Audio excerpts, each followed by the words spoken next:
over the top. And already that big bright red patch now looks almost brown, but I want to fade it into this black. Now it's easier, I know it sounds a bit, for me anyway, it is easier to fade the dark into the light than it is to fade the light into the dark.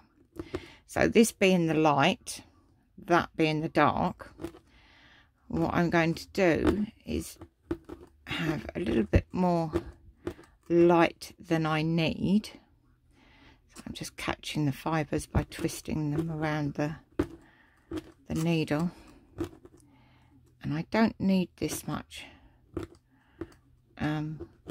light, this bigger patch. But what I'm going to do now is grab my black. Literally, I've only got, again, a few hairs. I'm just teasing them out, and I'm just going to place it half over the light. There we go. Now, can you see that has blended so much better? I don't know if that has something to do with my pencil background, whether I find it easier to do the dark on the light than the other way around. Again, and I want to fade it the other way as well. So really this light bit here is where just an extra piece of light has hit the fur and has just brought out the natural colours in the fur. So it's just made it that little bit lighter than the rest of it. Not sure if you can see that. I can't see it that because I've got the stop button over this bit here, so it's not very helpful for me. So I hope you can see the fact that that's now more blended on the edges, and you can always play with it a bit more later. You can always add a bit more dark if you think it's standing out too much or anything like that. So I'm going to go back to this edge of tan,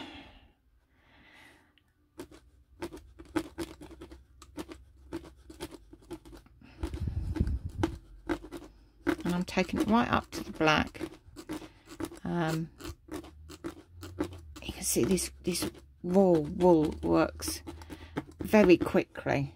It's very quick and easy because it's got the natural oil still in it, although it has been washed. And I know it's been washed because I can smell the soap powder on it. But it's still got its natural oils.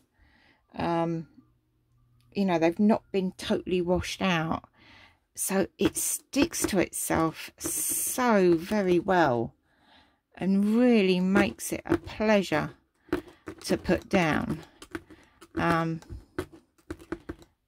I suppose, I mean, I'm a bit of a novice as far as wools and stuff are concerned, but I suppose it's like the core wool that you would do a base of, because it is just very nice to. And I'm just going to blend that tiny little edges into that bit that we've just done, because I don't want it suddenly stand out like a sore thumb. And we're going to go round that bit there. There we go. Okay. So that's my edging. Now we're going to put more on this. So don't think, oh my God, you can still see the material through it. It literally is just the guide for now. We build up layers as we go on. I'm just going to put a bit down in this corner here. Now I've not put any in this bit here because this bit here is a very brilliant white. on the photograph, so it's clearly not a light pocket but a piece of white fur. So I'm just going to add a bit more in here, and I'm going to extend this because although on my picture this bit here is the fluffy ear hair, but we'll put that over the top, and obviously we need a base underneath the ear hair so that you're not seeing just the black linen underneath it. So we're going to use this on this particular bit as the base.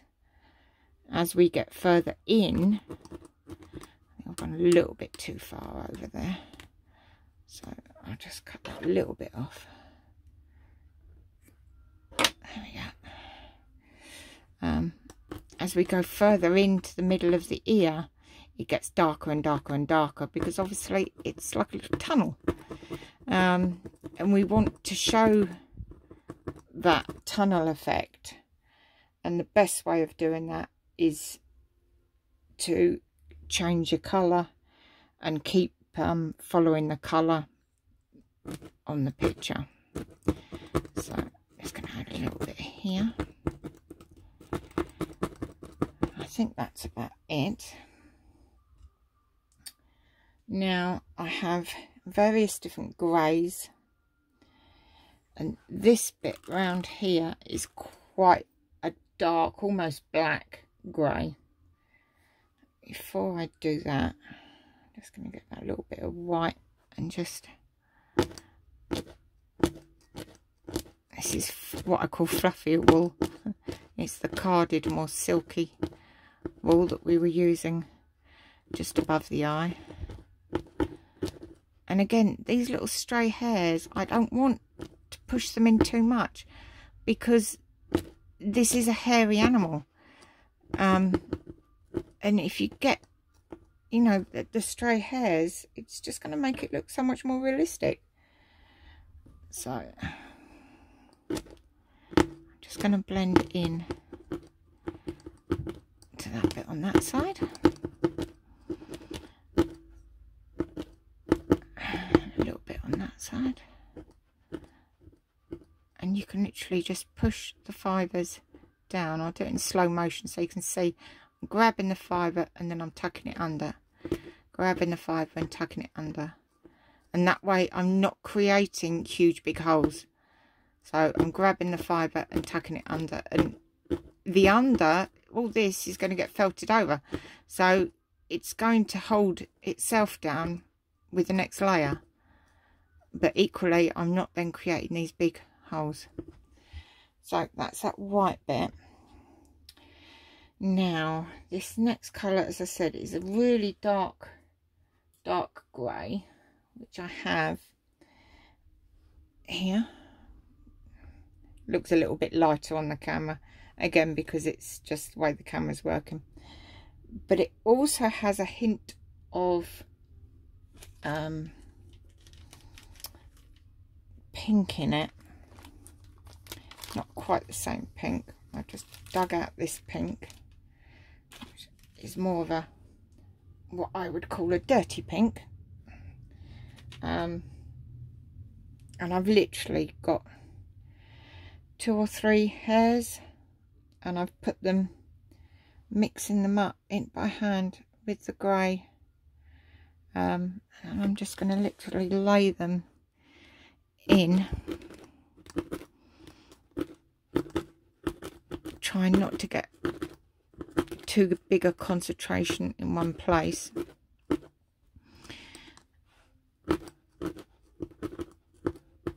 And this is a quite dark area.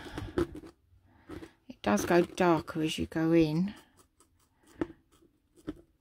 but we can always darken the area up by just adding some black over the top.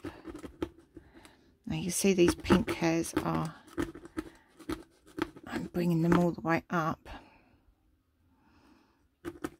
they won't stand out so much in a minute. So, okay, so this bit's quite dark, so I'm going to add the grey. Now don't forget, this is your base colour, because you're going to get the hair, the ear fluff over the top. So this is part of your depth in your base colour. You're not going to see much of it at all. And this bit here, not this shape, because that's quite pink. This bit here is really dark. So I'm still going to use the grey, but I'm going to go over it in a minute. And I'm just bringing it up to this guideline that I've drawn for myself. Because this is like the ear channel, this bit here. So we need to create the depth. It's just, this shape is created, really, this shape here has been created by the ear fluff. So the ear fluff's going to go up to these parts here, which I'll know where they are because they're going to be a different colour. So the more base detail you can add to your drawing, the easier you're going to find where you're felting. Because otherwise you can look at a piece and think, oh, is it supposed to be a spot there? And then you put the spot there, and actually when you look back you think, no, the spot needs to be 2 inches down and further off to the right. So if you can add these markings, it will make your work quicker. You'll be able to work quicker. A lot of people say, oh, you do that so quickly. How can you have managed that so quickly? This is one of the tricks to doing it quickly, is to have all your markings already laid out. A lot of people use grids. I find that they don't personally work for me, but they work really well for a lot of people, and there's absolutely nothing wrong with using a grid to help you put everything in the right place and in the right order. I'm just going to bring some of that down around here. You're not going to see much of that either, because that's a darker fluff, but it's still fluff, ear fluff. There we go. And again, we've got another shape there, but this shape here is the darker grey. But at the moment, I'm not going to put the grey in there, because all that's going to do is confuse me as to where it stops and where it starts. But this is going to change colour itself in a minute. You see, I'm picking up the hairs that aren't laying flat and just laying them down, flattening them out. Okay, right, so back to me black, and it is very, very dark. Here's probably the centre of the ear canal, so I'm going to lay the top over the top with black. I don't want to put big chunks of black because I don't want it to look too black. I want to be able to just about see the grey underneath, because if I can just about see the grey underneath, that's creating the depth and the visual trickery that you want. Because it's all about tricking the eye into believing there's actually a big hole there, when we know there isn't, because this is just a 2D picture. But if we can trick the eye into looking at it in a different way, then that is art. And I have had a lot of people say, oh, I'd love to be able to do what you can do, and you know, I wish I was better, and I wish my work was as good, but it can be. And it doesn't have to be either. Never, ever, ever compare yourself to somebody else. Never look at somebody else's art and go, why can't I do that? Because your art is just as beautiful as everybody else's, because it's come from the heart. And you've put your time, your effort, your love, your fears and frustrations and all other emotions have gone into your piece of art to make it just as beautiful as everybody else's. It might be a different style, but it's just as beautiful. But I also work with, and I've said this before, the 3 Ps. And I find the 3 Ps work well. So the first one is perseverance. And in order to achieve anything in life,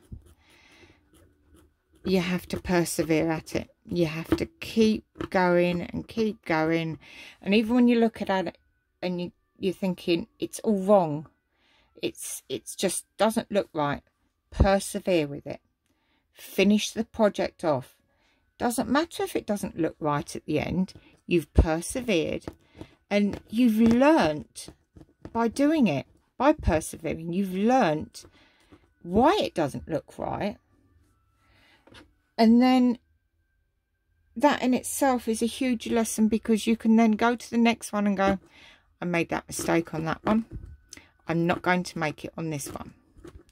Perseverance. Which leads you into practice. The more you practice, the better you're going to get. Practice, practice, practice, practice, practice. And the more hours you do, the more you're going to learn. So practice as much as you can, as much as you can do. And then the third one, well, the third one is the hardest one of all. And even I struggle with the third one. I have always struggled with the third one, and probably always will struggle with the third one. It's patience. And patience can be very, very, very difficult to master. Now, this bit here is really just black, so I'm just going to lay the black on. Yeah, it's patience. My biggest problem is I get to this stage where I'm nearly finished and I rush, because I'm so desperate to finish it. I so want to see the finished article and to put it online to show you all and say, look what I've done, look, you know, I finished it, yay, that I then rush. Patience goes out the window, and with patience it starts looking untidy,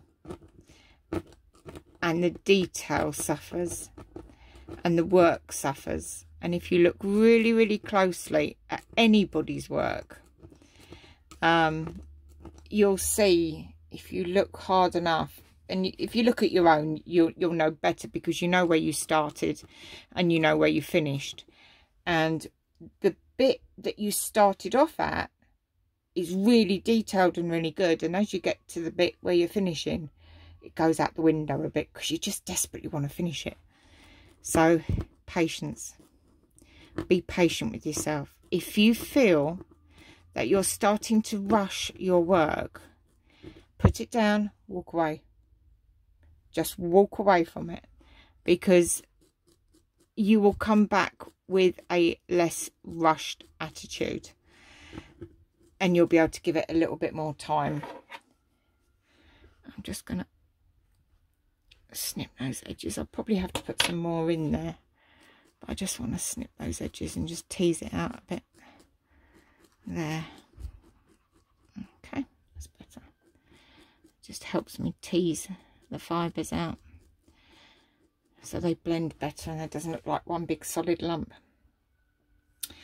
Okay, so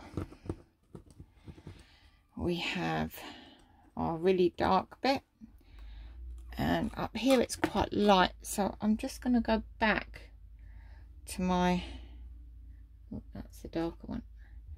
I'm going to go back to my raw wool. I'm just pulling a bit off. And the curly bits, I love the curly bits because the curly bits get lighter and lighter. So the shades are so natural. You don't get that in pencils and pastels. You don't get natural colour changes. It's all one colour, so you have to create the colour changes. So it's a nice change working with wool, because it gives you that natural look that you have to work so hard at with a pencil. And it just comes naturally with wool. It's just there. It's lovely. It's so refreshing.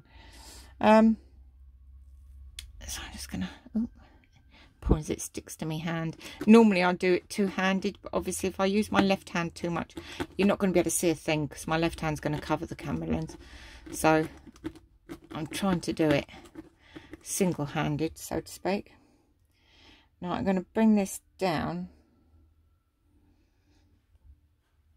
but this is a complete colour change here, so we'll have to lighten it up in a minute.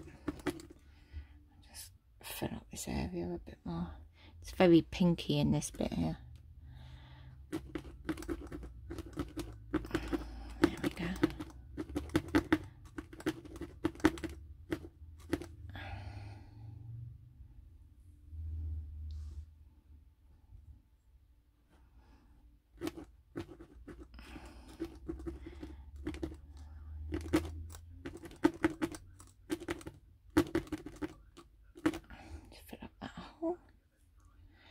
So it'd be interesting to know what you are all doing for Christmas. Have you made your decorations? I know a lot of people have made baubles and trees and wreaths. Or are you just sticking to what you feel comfortable with? Do drop me an email or a message. Let me know what you're up to, and I love to see other people's work, you know. So if you've got a question and you're getting a little bit stuck on something that you're doing and you can't quite figure out the best way to get round the bit that you're stuck on, take a photograph and you can email me or you can message me, both Blue Cat Art, and all of that information is there. Oh, there's the pink. Couldn't find it for a minute. And I will do my utmost to help you sort out your problem for you, or to help you come to a remedy for your problem. Now, this bit of ear looks really matted and tatty in the photograph, so I'm going to try and emulate that a little bit by doing little loops and then going back, so it's almost creating a little untidy loop. I want it to look untidy because it looks untidy, and again you're creating a feast for the eyes. You're creating an illusion. So this is the coral pink going over the top, and I want it to look like a bit of matted ear hair. Now obviously by doing that, then the other bit looks a bit flat around the edge, but I can always fluff that up. There we go. Looks a bit untidy, and in the photograph you can see the dark hair underneath. So I'm just going to add a little bit of dark in a minute, because I should have really put that in first, but I'll show you how you can just add the illusion of it being on top of dark hair after the effect. As we've all done it, and we got to this stage of one. It's a different colour underneath there. It's not that light, it's darker. Now, do I pull out all the hair? No, of course you don't pull out all the hair. You don't need to pull out all the hair. I'm using me grey again, my dark grey, and I've literally got 3 or 4 hairs, and you can see there's little gaps where you've got a bit of wool, and I'm just going to poke a little bit in and get my scissors and chop the excess off. And then that little bit that I've chopped off, I'm literally just going to poke it in a little hole there.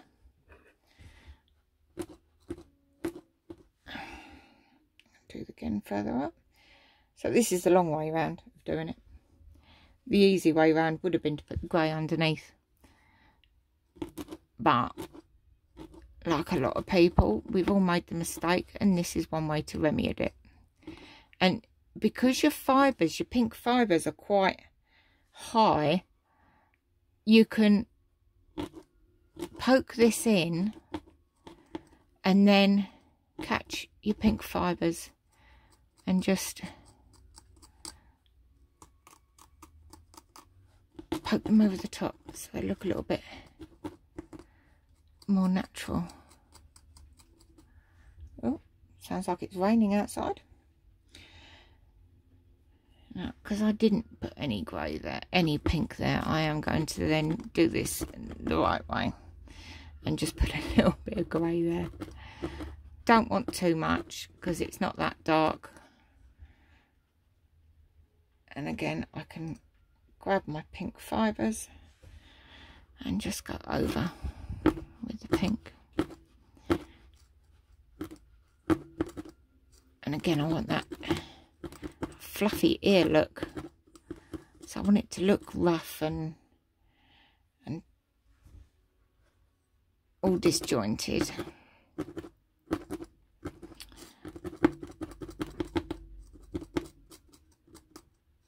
There we go. Equally, I don't want it too high, so I'm just gonna make the fibres up.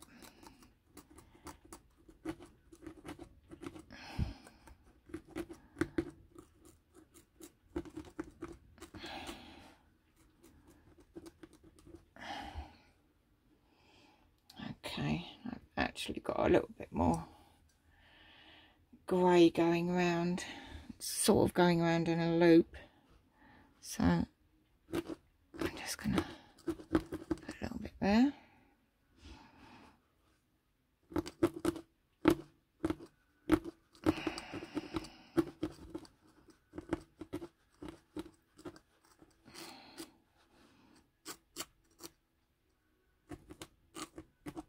Okay, right, now this bit here is quite dark at the top, so I'm going to go in with this lovely deep red that we used earlier,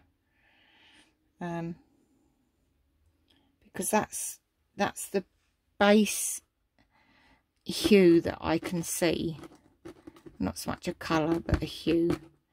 So although it's quite, I'm going in quite liberal with it, I'm not making it very pretty, or doesn't need to look smart. Doesn't matter if you've got the odd lump or bump. Just gather up there. I can see it comes down into like almost a curve. So I'm going to bring it right up to my white line, which is my guide for this shape, and just bring it round this way, catching all the fibres. There we go. And of course that looks quite bright and quite in your face, but again it's just a base colour. I'm going to go back to my grey and I'm going to tease it right out, a few fibres at a time. I'm going to start in this top corner. I'm going to make sure I spread it out across over the top of that bright red. And can you see it changing colour already? The grey is totally dulling down that beautiful terracotta red, and it's turned the vibrancy right down. And the more you add, the more it will mute the colour, but the colour is still there, so you've still got this hint of colour that you want. So I'll bring the grey in. There we go.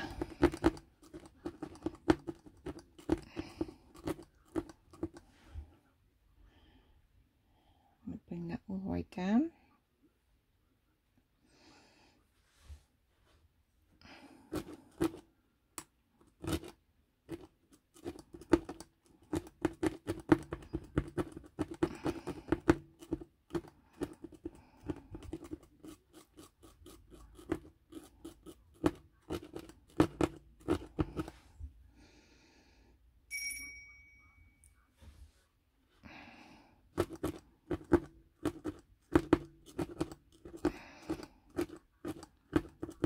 Now, it almost looks like you're losing this black line here, but we can go over that again to really bring out the black and really highlight the depth of the ear channel.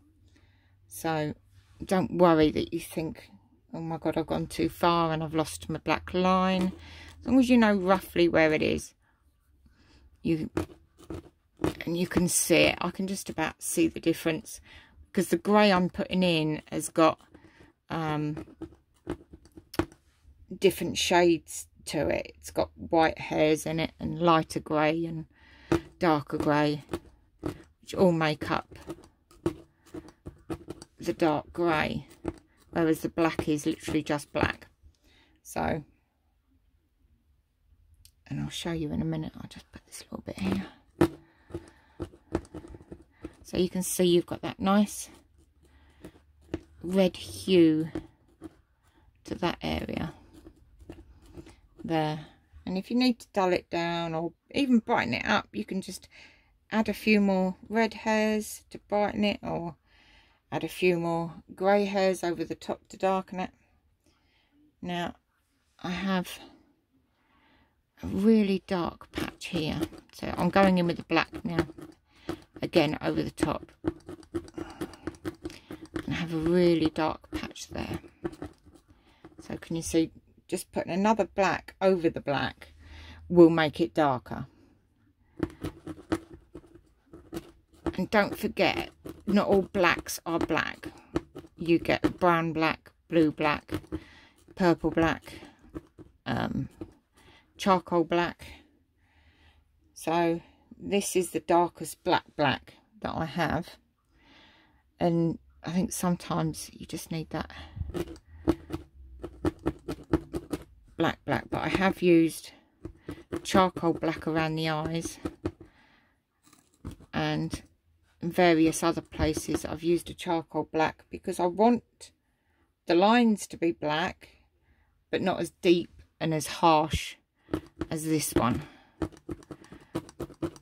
And if you're not sure at what black you have, if you get a piece between your fingers and hold it up to the window during the day, when you've got the daylight coming through, you'll be able to see different shades. So you'll either see more shades of blue, or you'll see shades of brown or red, or various, even green, various other different colours.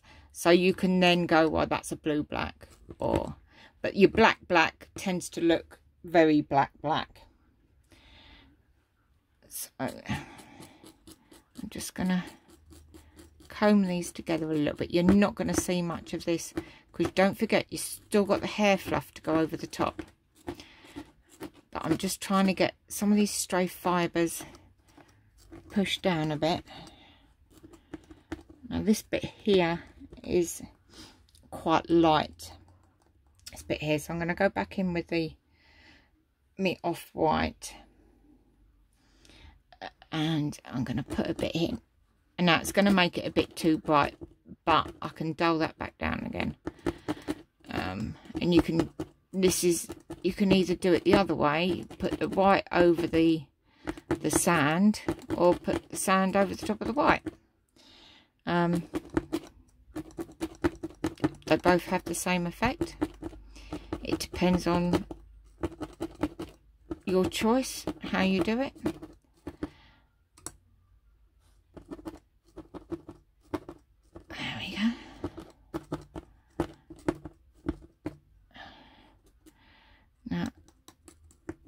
I'm just going to drag these down a little bit, because I want to cut these fibres to create some fluff on this side. And again, then we're going up to the unruly pieces of hair. So I'm just gathering these up, and almost like a flower petal. So I'm taking them from the sides and poking them into the middle. I'll show you with this bit. I've just come back in with the oyster pink over the top to blend the white together. So I'm going to start here, which will be my centre, grab to the edge, put it back in the centre, grab to the edge, put it back in the centre, and just keep doing that. And you get all these little stray hairs that you've just put out. You can wave it around in a circle to grab them all, and back in the centre. And that gives you this unruly, rough look. And these little stray hairs here, if you just grab them around and put them back in the centre. You can see a bit of white line there, but don't worry about that. I'll go over that in a minute. Sometimes felting black onto black is quite difficult, because you can't always see very well. So I'm just going to put a little bit more pink here. And again,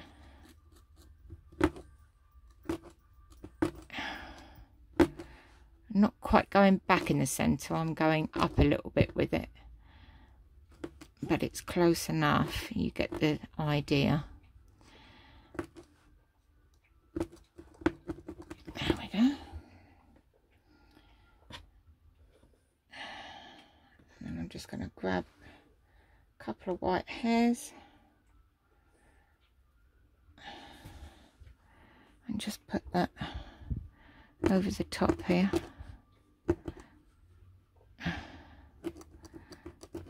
There we go. Try not to go over that bit. Are you having a wash, pup? So I've got my little dog behind me who's decided it's wash time. So if you wonder what that noise was in the background. There you go, you're going off for a drink, are you? So, okay. So that's blending that together. Now, this bit here is very dark again. Very dark. So I'm going to go in with my black straight away, which will give me a deeper black. And this is all part of the illusion of the ear canal. And we're going to bring that down a little bit to here. Okay. There we go. And I'm not going to worry too much about the blending it in, because you won't see it soon. It's all going to disappear.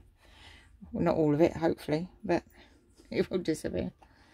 Now this bit here is the same as the other bit, so I'm going to go in with the red, and I'm going to put a nice big bit of red there.